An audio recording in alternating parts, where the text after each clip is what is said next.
Okay student, हम exercise समांतर श्रेणी जो 5th थी उसको लगभग समाप्त कर दिया है और उससे रिलेटिव कुछ क्वेश्चंस मैंने आपको जो अच्छे क्वेश्चन थे वो मैंने समझा दिए। मुझे आशा है कि आप सभी क्वेश्चनों को कर लेंगे। फिर भी यदि कोई समस्या आती है तो मैं आपको नेक्स्ट वीडियो में आपको अलग से समझा दूंगा। अब मैं नेक्स्ट एक्सरसाइज 4 स्टार्ट करने जा रहा हूं और जो 4th एक्सरसाइज है वो 2 चरों वाला रैखिक समीकरण युग्म। देखिए बेटा, मैं आपको ये बता रहा हूं कि ये टॉपिक आपने 9th में पढ़ा था, 2 चरों वाला रैखिक समीकरण युग्म। 2 चरों वाले रैखिक समीकरण युग्म को समझने के लिए हमको सबसे पहले 2 चरों वाला रैखिक समीकरण को समझना होगा।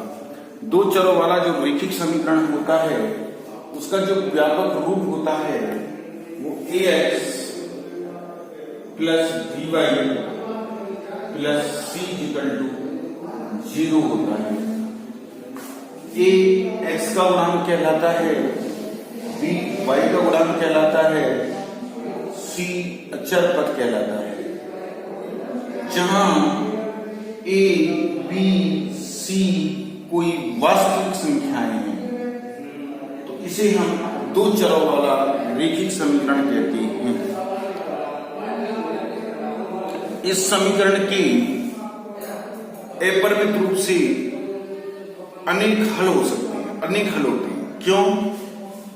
x और y के हम बहुत से ऐसे मान रख सकते हैं, बहुत से ऐसे मान प्राप्त कर सकते हैं x और y की इनफाइनाइट मान प्राप्त कर सकते हैं। इन मानों को यदि हम ग्राफ रेखा पर शो करते हैं तो एक स्ट्रेट लाइन प्राप्त होती है, एक सीधी रेखा प्राप्त होती है।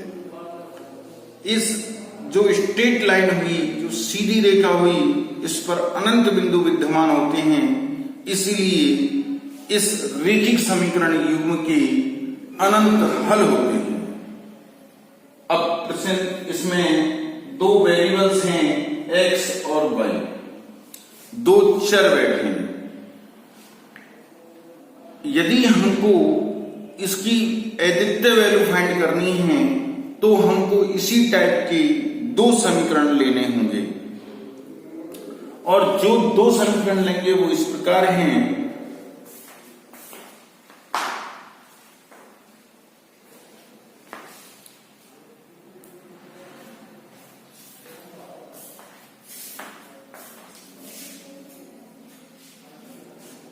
जैसे a1x plus b1y plus c1 बराबर 0, a2x plus b2y plus c2 बराबर 0।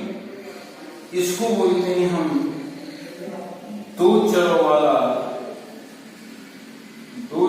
वाला रैखिक समीकरण युग्म। Pair of linear equations in 2 variables. देखिए बेटा, रैखिक समीकरण युग्म ax plus by plus c equal to 0 के फॉर्म का होता है। इसके अनंत हल होते हैं। यदि हम इसी टाइप के 2 समीकरणों को एक साथ ले लें तो हम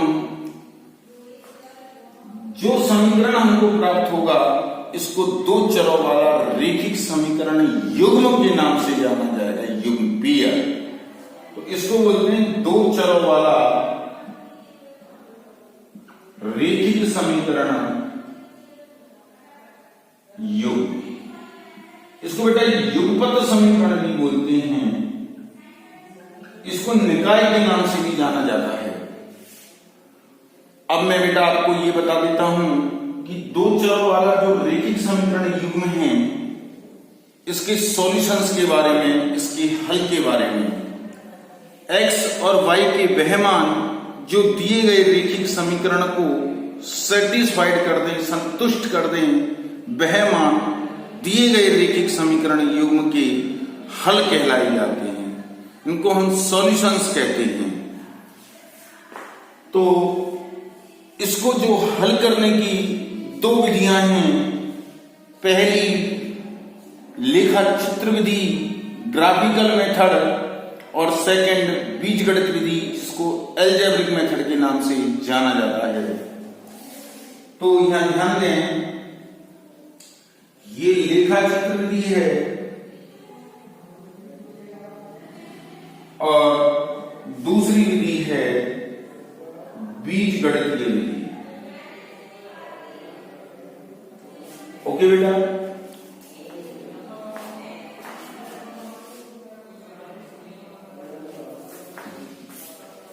बीजगणितीय विधि तीन मेथड्स हैं इसके। सबसे पहला मेथड्स है इसको प्रतिस्थापन विधि के, पहली विधि प्रतिस्थापन विधि, प्रतिस्थापन जिसको सब्स्टिट्यूशंस मेथड के नाम से जाना जाता है। दूसरा विलोपन विधि, एलिमिनेशन मेथड, और तीसरा वर्ग गुणनफल विधि।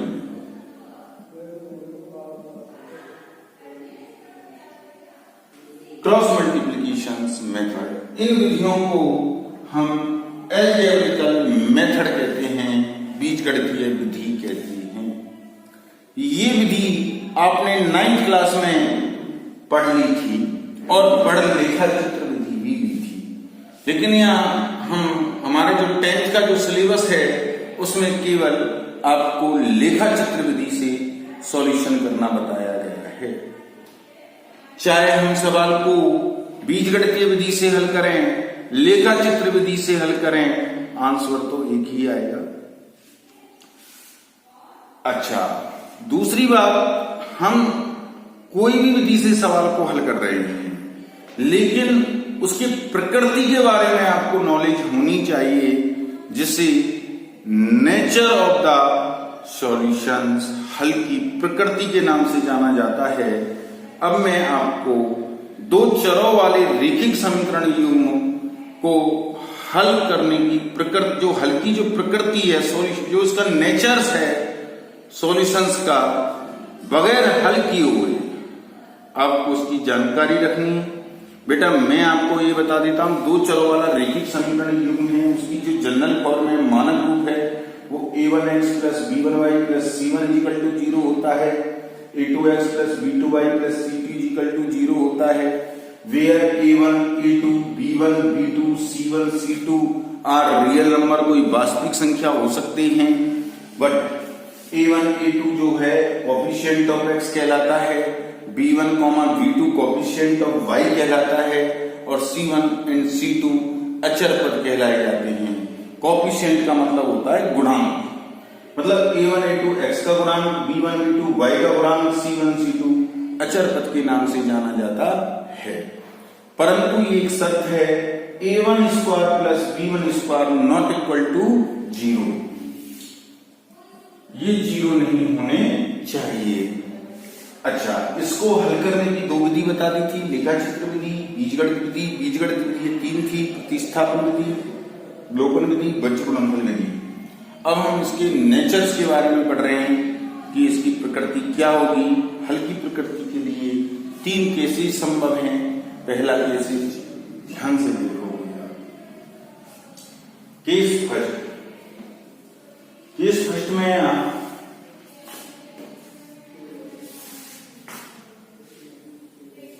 केस फर्स्ट, यदि a1 बटे a2 not equal to v1 बटे v2,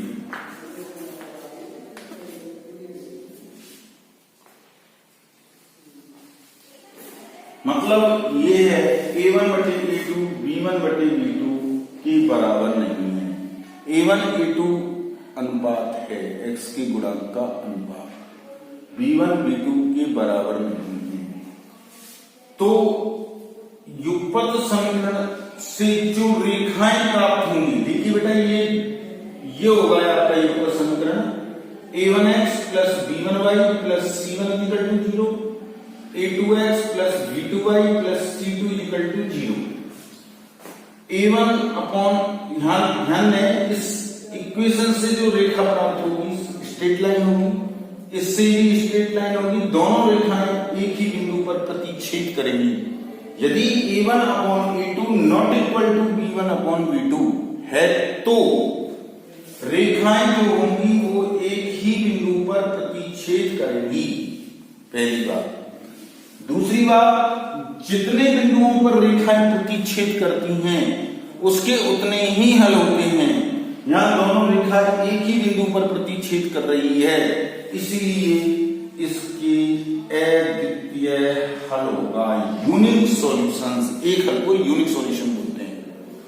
और जो रेखिक समीकरण युग्म होगा वह संगत होगा, एक तो ये ध्यान रखना है। दूसरा केस, यदि A1 बटे A2 बराबर B1 बटे B2 not equal to C1 upon C2, तब रेखाएं जो होंगी वो पैरेलल लाइन, भाई एक समीकरण से एक स्ट्रेट लाइन आएगी, दूसरे इक्वेशन जो दे रखी है उससे दूसरी स्ट्रेट लाइन आएगी, लेकिन वो दोनों लाइन एक दूसरे के पैरेलल होंगी। जब दो लाइन एक दूसरे के पैरेलल होती है ना, तो वह इंटरसेक्ट नहीं करती, वे प्रतिच्छेद नहीं करती, और जब वो प्रतिच्छेद नहीं करेंगी तो उस कंडीशन में इसकी कोई भी हल विद्यमान नहीं होगा। तो इसका मतलब कोई हल विद्यमान नहीं है, कोई हल विद्यमान नहीं है। ऐसे समीकरण को हम असंगत समीकरण के नाम से जानते हैं, इनकंसिस्टेंट इक्वेशंस। ओके, तीसरी बात, केस सेकंड हो गया।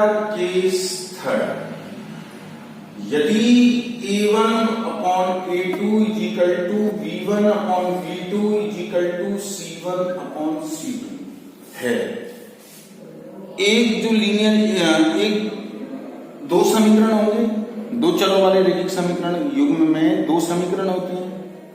एक समीकरण से एक लाइन होगी, ये जो दूसरी लाइन होगी वो इसके ऊपर ढक जाएगी। इसका मतलब ये दोनों लाइन जो होंगी वो संपाती होंगी। संपाती का मतलब होता है एक लाइन के ऊपर दूसरी लाइन ढक जाए। आप यह तो जानते हैं कि एक लाइन पर अनंत बिंदु होते हैं, अब उस पर दूसरी लाइन ढक जाएगी तो वह अनंत बिंदुओं को प्रतिच्छेद करेगी ना। और जब वो अनंत बिंदुओं पर प्रतिच्छेद करेगी तो उसके हल भी अनंत होंगे, इनफाइनाइट भी सॉल्यूशंस होंगे, अनंत हल होंगे। तो इस कंडीशंस में अनंत हल विद्यमान होंगे, हल विद्यमान होंगे। अच्छा, तब जो दिया गया रैखिक समीकरण युग्म है, ऐसे रैखिक समीकरण युग्म को हम संगत समीकरण के नाम से जानते हैं। किसके नाम से जानते हैं? संगत समीकरण। तो बेटा जो हल की प्रकृति है, case first, case second, case third. Case first में मैंने आपको बताया, if A1 upon A2 not equal to B1 upon B2, जो टू लाइन्स होंगी वो एक दूसरे को एक ही पॉइंट पर इंटरसेक्ट करेंगी, ऐसे सॉल्यूशंस को यूनिक सॉल्यूशंस बोला जाता है। और जो गिवन इक्वेशंस होगा इसको संगत होगा। संगत का मतलब होगा कंसिस्टेंट इक्वेशंस होगा। Second case, A1 upon A2 equal to B1 upon B2 not equal to C1 upon C2, जो टू लाइन्स होंगी आर पैरेलल होंगी एंड नो सॉल्यूशंस, कोई सॉल्यूशन एग्जिस्ट नहीं होगा। और ऐसे समीकरण को हम असंगत समीकरण के नाम से जानते हैं, इनकंसिस्टेंट समीकरण। तीसरी बात, यदि A1 upon A2 equal to B1 upon B2 equal to C1 upon C2, तो इस कंडीशन में जो दोनों रेखाएं होंगी वो एक दूसरे के ऊपर ढक जाएंगी। और अनंत, जब एक रेखा पर इनफाइनाइटली पॉइंट हो सकते हैं और दूसरी रेखा उस पर ढक जाती है तो इनफाइनाइटली अनंत बिंदुओं को प्रतिच्छेद करेगी, इसलिए इसके सॉल्यूशन भी अनंत होंगे और समीकरण संगत होगा। कहने का मतलब ये है कि संगत समीकरण वही कहलाता है जिसके सॉल्यूशंस विद्यमान हों। यदि उसके सॉल्यूशंस विद्यमान नहीं हैं तो वह असंगत समीकरण के नाम से जाना जाता है। तो बेटा आज का जो हमारा टॉपिक था वो आपको हल की प्रकृति बताना था। नेक्स्ट हम आपको कल ग्राफिया मेथड से दो चरों वाला रैखिक समीकरण युग्म को हल करना सिखाएंगे। ओके बेटा, थैंक यू।